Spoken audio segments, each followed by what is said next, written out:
Sebelumnya, Assalamualaikum warahmatullahi wabarakatuh. Yang saya hormati Bapak Fathahillah SHMPD selaku dosen pengampu mata kuliah Pendidikan PKN SD. Di sini saya Fikra Stiana dengan NIM 152 sebagai kelompok 4. Di sini saya tidak sendirian, saya bersama teman-teman saya yaitu ada Vidya Yustari dengan NIM 126, Zahra Dewa Putri dengan NIM 135, Dewi Anggrani dengan NIM 144, Alisa Fitriani dengan NIM 147, Arman Maulana Abdullah dengan NIM 149, Fikri dan Rizka Aulia Putri dengan NIM 157. Di sini kelompok kami akan mempresentasikan hasil analisis modul pembelajaran PKN di SD, yaitu di SD Bandar Lampung. Di sini saya akan membacakan data isi dari PPT yang telah kami buat, yaitu ada pendahuluan, ada pelaksanaan kegiatan, ada hasil analisis modul, ada temuan keunggulan dan kelemahan, ada pembahasan, dan juga ada kesimpulan dan rekomendasi. Selanjutnya itu adalah latar belakang dari laporan kami, yaitu PKN sebagai mata pelajaran inti. Jadi peran strategis dalam membentukkan karakter peserta didik sebagai warga negara yang baik di bawah kurikulum merdeka. Yang kedua ada modul ajar sebagai pedoman utama. Kualitas modul ajar sangat menentukan efektivitas proses pembelajaran dan perlu dianalisis secara sistematis. Yang ketiga yaitu ada 5 sekolah mitra di sekolah Bandar Lampung, yaitu ada SD Negeri 2 Beringin Raya, SD Negeri 2 Gunung Sula, SD Negeri 2 Sumberarjo, SD Negeri 3 Kemiring Permai, dan SD Negeri 1 Beringin Raya. Yang keempat yaitu kendala di lapangan, kurangnya kegiatan partisipatif, metode yang kurang bervariasi, dan minimnya kontekstualitas kehidupan nyata siswa. Baik, selanjutnya materi selanjutnya akan dijelaskan oleh presentator selanjutnya. Baik, saya di sini akan menjelaskan fokus dan tujuan kegiatan. Yang pertama ada fokus analisis. Nah, yang pertama, kesesuaian tujuan pembelajaran dengan CP Kurikulum Merdeka. Yang kedua, relevansi, kelengkapan, dan kontekstualitas materi. Yang ketiga, efektivitas strategi pembelajaran depth learning. Yang keempat, kerukunan alur kegiatan pembelajaran. Yang kelima, kesesuaian instrumen, asesmen, dan evaluasi. Yang terakhir, kebermanfaatan dan kontekstualisasi nilai Pancasila. Selanjutnya ada tujuan kegiatan. Nah, jadi tujuannya itu meliputi mengevaluasi kualitas dan kesesuaian modul ajar dengan standar kurikulum merdeka. Lalu mengidentifikasi keunggulan dan kelemahan modul dari berbagai aspek. Selanjutnya, memberikan rekomendasi perbaikan yang konkret dan terstruktur. Yang terakhir, mengembangkan kemampuan berpikir kritis mahasiswa PGSD dalam mengevaluasi perangkat pembelajaran. Selanjutnya yaitu pelaksanaan kegiatan. Kelompok kami melakukan kegiatan pada tanggal 17 Mei 2026 di lokasi wilayah Bandar Lampung. Metodenya itu analitis dan deskriptif. Nah, SD-nya ada 5 SD. Yang pertama, SD Negeri 2 Beringin Raya, dan penyusun modulnya adalah Ibu Endah Trimiarsi SPD. Dan yang bab kami analisis bab 52. Selanjutnya, SDN Negeri 2 Gunung Sula. Penyusun modulnya Ibu Eva Novia Hoirunisa SPD GR. Selanjutnya, SD Negeri 2 Sumberarjo. Penyusun modul Ibu Misbah SPD. Yang keempat, SDN Negeri 3 Kemiling Permai. Penyusun modul Ibu Sumiati SPD. Yang kelima, SD Negeri 1 Beringin Raya. Penyusun modulnya Ibu Rusmiati SPD. Baik, di sini saya akan melanjutkan materi selanjutnya, yaitu metode dan objek analisis. Jadi di kelompok kami itu menggunakan 4 metode. Yang pertama, studi dokumentasi, observasi dokumen, wawancara tidak terstruktur, dan studi kepustakaan. Nah, studi dokumentasi itu kita mengumpulkan dan menelaah modul ajar PPKN langsung dari sekolah mitra. Nah, observasi dokumen itu kita mencatat komponen modul menggunakan lembar analisis kurikulum merdeka. Nah, wawancaranya singkat dengan guru penyusun modul terkait konteks implementasi, dan studi kepustakaannya yaitu kajian literatur standar penyusun modul ajar PPKN kurikulum merdeka. Nah, selanjutnya objek analisis. Jadi objek analisis ini kita mempunyai 4 bab. Nah, bab pertama yaitu mengenal lingkungan sekitar. yang berisi tentang keberagaman budaya, identitas masyarakat, dan wilayah NKRI. Dan bab 2, aku anak yang disiplin, aturan lingkungan, hak dan kewajiban, kesepakatan kelas. Dan bab 3 yaitu berisi tentang kerjasama di lingkungan seperti gotong royong, kekompakan, bahasa Indonesia sebagai bahasa persatuan. Dan bab keempat berisi tentang Pancasila dalam diriku, berisi tentang makna sila-sila, sejarah, perumusan, dan penerapan nilai Pancasila. Baik, selanjutnya yaitu hasil analisis, tujuan pembelajaran, dan materi. Jadi tujuan pembelajarannya yaitu yang pertama, kebiasaan tujuan.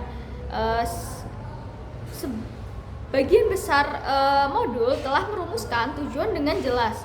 Di SD Negeri 2 Beringin Raya menggunakan tujuan komprehensif, mengidentifikasi, membedakan, menghargai, mempraktikkan. Dan selanjutnya yaitu kesesuaian CP kurikulum Merdeka. Jadi semua modul mencantumkan CP fase B dengan 4 elemen. Yang pertama Pancasila, UUD 1945, Bhinneka Tunggal Ika, dan NKRI SDN 2 Gunung Sulah paling komprehensif. Selanjutnya yaitu kata kerja operasional. Jadi SD Negeri 2 Beringin Raya dan SD Negeri 1 Beringin Raya, tepat SD Negeri 3 Kemiling Permai, masih menggunakan kata-kata kerja kurang terukur seperti mendalami tanpa indikator yang jelas. Yang selanjutnya yaitu materi pembelajaran. Jadi relevansi materi, semua modul menunjukkan relevansi baik antara materi dan tujuan. Bab 1 membahas identitas keberagaman NKRI, bab 2 aturan hak dan kewajiban, dan selanjutnya kedalaman dan kelengkapan modul. SD Negeri 2 Gunung Sulah paling komprehensif, konseptual, prosedural, afektif, dan SD Negeri 3 Kemiling Permai terbatas karena hanya satu pertemuan. Selanjutnya yaitu kontekstualisasi. Hampir semua modul itu menggunakan contoh dekat kehidupan dengan siswa, aturan di rumah, gotong royong kelas, proyek bank, sampah kelas. Baik, mungkin itu saja yang bisa saya sampaikan. Baik, selanjutnya di sini saya akan menjelaskan hasil analisis, strategi, dan alur pembelajaran. Pendekatan deep learning dan 3 dimensi utama. Yang pertama itu ada mindful learning, yang artinya kesadaran diri, yaitu diwujudkan melalui aktivitas refleksi terstruktur, pertanyaan pemantik di akhir kegiatan inti, dan lembar refleksi peserta didik. Nah, yang kedua itu ada meaningful learning, yang artinya pembelajaran bermakna, yaitu studi kasus nyata, cerita kontekstual, dan proyek yang terhubung langsung dengan pengalaman keseharian peserta didik.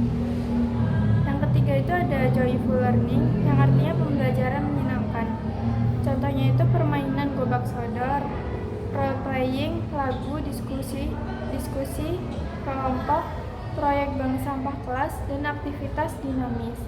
Nah, model pembelajaran yang digunakan itu ada discovery learning, problem based learning, cooperative learning, project based learning, dan yang terakhir itu ada CTL berdiferensiasi. Selanjutnya ada analisis, assessment, dan konsistensi modul. Yang pertama itu ada jenis assessment. Yang pertama ada diagnostik, yaitu mengetahui kesiapan awal siswa, diterapkan konsisten di SD 2 Gunung Sulah dan SD 2 Sumberjo, belum eksplisit di SD 3 Kemiling Permai. Yang kedua itu ada formatif, diterapkan di semua modul, mencakup observasi proses, kuis, refleksi, dan penilaian kinerja tiap pertemuan.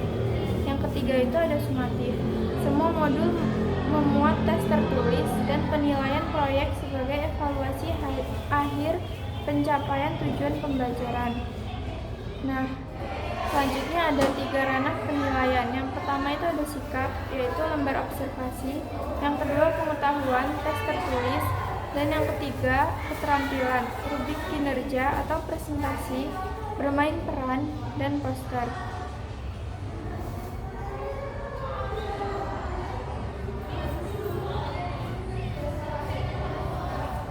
Mungkin itu saja yang dapat saya sampaikan. Di sini saya akan melanjutkan penjelasan, yaitu keunggulan modul ajar. Yang pertama ada integrasi deep learning, pendekatan meaningful, joyful learning, konsisten di SD Negeri 2 Beringin Raya dan SD Negeri 2 Gunung Sulah. Setiap aktivitas diberi label dimensi. Lalu yang kedua ada kelengkapan komponen modul, yaitu mencakup modul identitas peserta didik, lalu materi pembelajaran, dimensi profil pelajar, pengalaman belajar, 3 jenis asesmen, lalu pengayaan, remedial, dan refleksi. Lalu yang ketiga ada variasi aktivitas pembelajaran, yaitu permainan tradisional gerobak sodor, lalu role playing, lalu proyek bank sampah di kelas, diskusi, bercerita, wawancara, kaya dan sesuai karakteristik siswanya kelas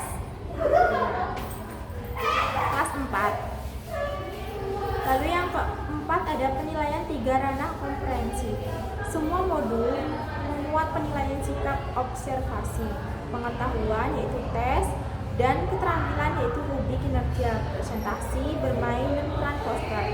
Lalu yang kelima ada pembelajaran kontekstual kuat, yaitu proyek bank sampah kelas dan pekan sarapan Nusantara di SD Negeri 2 Sumberjo sebagai aksi nyata gotong royong yang bertemakan poster kesepakatan kelas berdua langsung diterapkan.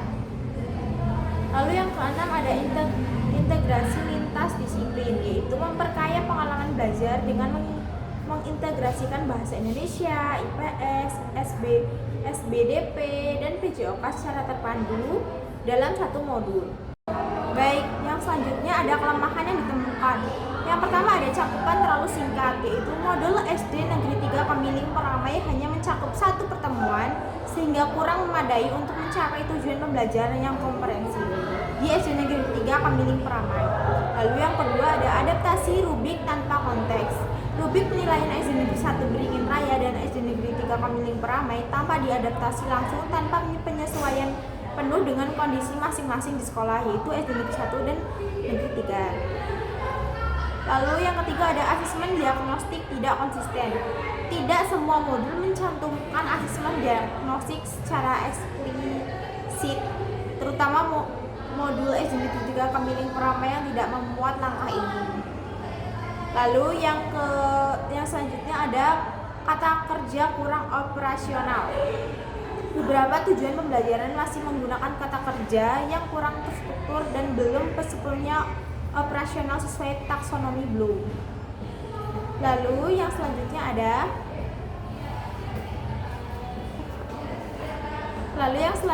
ada pemanfaatan teknologi terbatas, yaitu penggunaan teknologi digital masih bersifat opsional dan bergantung pada ketersediaan sarana. Implementasi di sekolah dengan sarana terbatas menjadi kurang optimal, yaitu mencakup semua sekolah. Lalu yang terakhir ada format tidak seragam antar sekolah. Sistematika penulis modul berbeda antara sekolah, yaitu menunjukkan perlunya panduan atau template penyusunan modul ajar yang lebih terintegrasi. Baik, selanjutnya akan dijelaskan oleh Arman Maulana. Jadi di sini saya akan menerangkan tentang pembahasan kesesuaian dengan kurikulum merdeka sesuai dengan modul mengacu CP fase B dan mengembangkan profil pelajar Pancasila, namun tingkat implementasi berbeda. SDN 2 Gunung Sulah dan SDN 2 Sumberjo paling komprehensif. SDN 3 Kemiling Permai masih bersifat parsial. Lalu selanjutnya efektivitas deep learning. SDN 2 Beringin Raya dan SDN 2 Gunung Sulah secara eksplisit memberi label mindful atau meaningful, joyful pada setiap aktivitas. SDN 2 Sumberjo menonjol dengan informasi proyek nyata dan pembelajaran berdiferensiasi. Selanjutnya, penguatan nilai karakter Pancasila. Dimensi paling konsisten, gotong royong dan berkebinekaan global. Modul bab 4 SDN 2 Gunung Sula menggunakan flow clarification testing untuk mendorong internalisis nilai Pancasila secara mendalam. Yang terakhir adalah perbandingan antara sekolah SDN 2 Beringin Raya dan SDN 2 Gunung Sula. Kualitas sistematik tinggi SDN 2 Sumberjo dan inovasi pedagogik terbaik SDN 3 Kemiling Permai dan SDN 1 Beringin Raya perlu pengembangan lebih lanjut. Mungkin cukup sekian, saya kembalikan kepada moderator. Baik, di sini saya akan menjelaskan tentang rekomendasi. Yang pertama itu ada standarisasi format modul. Dinas Pendidikan Kota Bandar Lampung menyediakan template standar modul ajar berbasis kurikulum Merdeka sebagai acuan bersama semua sekolah. Selanjutnya ada penguatan rumusan tujuan. Pelatihan guru dalam merumuskan tujuan pembelajaran menggunakan kata kerja operasional taksonomi Solo yang tepat dan terukur. Selanjutnya ada konsistensi asesmen diagnostik. Semua modul wajib memuat asesmen diagnostik eksplisit untuk mengetahui kesiapan dan pengetahuan awal peserta didik sebelum pembelajaran. Selanjutnya ada pengembangan remedial variatif. Program remedial dirancang lebih personal, tidak hanya pengulangan materi, tetapi pendekatan alternatif sesuai gaya belajar peserta didik. Yang selanjutnya ada replika praktik terbaik. Inovasi SDN 2 Sumberjo, proyek nyata berdiferensiasi, dan SDN 2 Gunung Sula, VCT multi pertemuan perlu diseminasikan ke sekolah lain.